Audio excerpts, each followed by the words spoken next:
3-3 राजकारणी एका घरात राहतात तेव्हा वातावरण कसं असतं मला माहिती नाही, आणि म्हणजे सिरियस पॉलिटिशियन्स तिघही. तर अशा वेळेला तुम्ही काय बोलायचं, काय करायचं, हे सगळं स्पॉन्टेनियस असतं की किती गोष्टी तुम्ही आपापसात डिस्कस केलेल्या असतात? आणि मग असं वगैरे होतं का की हे तू म्हटलं ते चुकीचं म्हटलं तिथे, असं काही होत असतं का? होतं ना. शेवटी म्हणजे आम्ही जेव्हा बऱ्याच वेळा म्हणजे अलीकडे बसणं फार कमी होतं, म्हणजे डिस्कशन.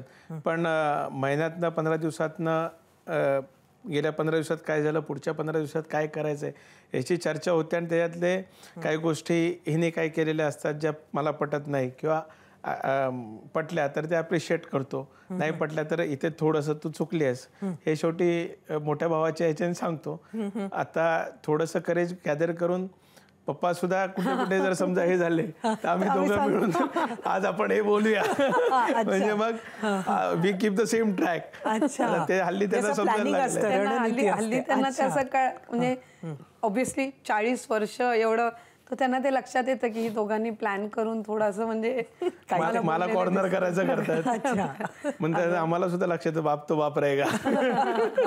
पण मला म्हणजे असं नेहमी जाणवतं की आता आम्ही तिघं राजकारणात आहोत, त्याच्यामुळे ऑब्व्हियसली 24/7 आमच्या डोक्यात पॉलिटिक्स असतं किंवा बाहेरच्या गोष्टी असतात. कधी कधी त्याचा इम्पॅक्ट म्हणजे आम्हाला तिघं आम्ही त्या म्हणजे एक बोलतो ना, एक ते गुंगीत असतो की आम्ही दिवसभर ते बोलतोय किंवा घरात आल्यावर ते बोलतोय. ज्या वेळेला वहिनी आणि मम्मा ते रिअलाइज करून देतात की आता बस झालं, आता बस आता जेवा, किंवा आता डायनिंग टेबलवर ही चर्चा नको, किंवा आता आपण दिवाळीचा पहिला दिवस आहे आज पॉलिटिक्स बद्दल बोलू नका. सो ते कधी कधी त्यावेळेला लक्षात येतं की आपण 24 तास त्याच्यामध्ये असणं हे कधी कधी अवतीभोवतीच्या ह्याच्यावर परिणाम होतो, किती इम्पॅक्ट. त्या तर जेवायला आम्ही बसलो आणि कारण काही ना काहीतरी दिवसभरातलं चालू असतं, एकतर राजकारणातलं चालू असतं किंवा दिवसभरात कुठे कुठे काय काय झालं या बाबतीतली चर्चा असते. मग शेवटी मम्मी म्हणते जेवताना तरी शांतपणाने जेवा, कारण ते बऱ्याच वेळेला नंतर मुद्दाहून त्यांना प्रश्न विचारते किंवा आम्हाला सुद्धा प्रश्न विचारते, तुम्ही आज काय जेवलात. अच्छा, हा, म्हणजे she keeps our senses in place, असं तो एक हे असतं. मग तिला उत्तर देण्यासाठी राजकारणात आपण काय तिथे खातोय ह्याच्याकडे पण लक्ष राहत नाही इतकं. अच्छा.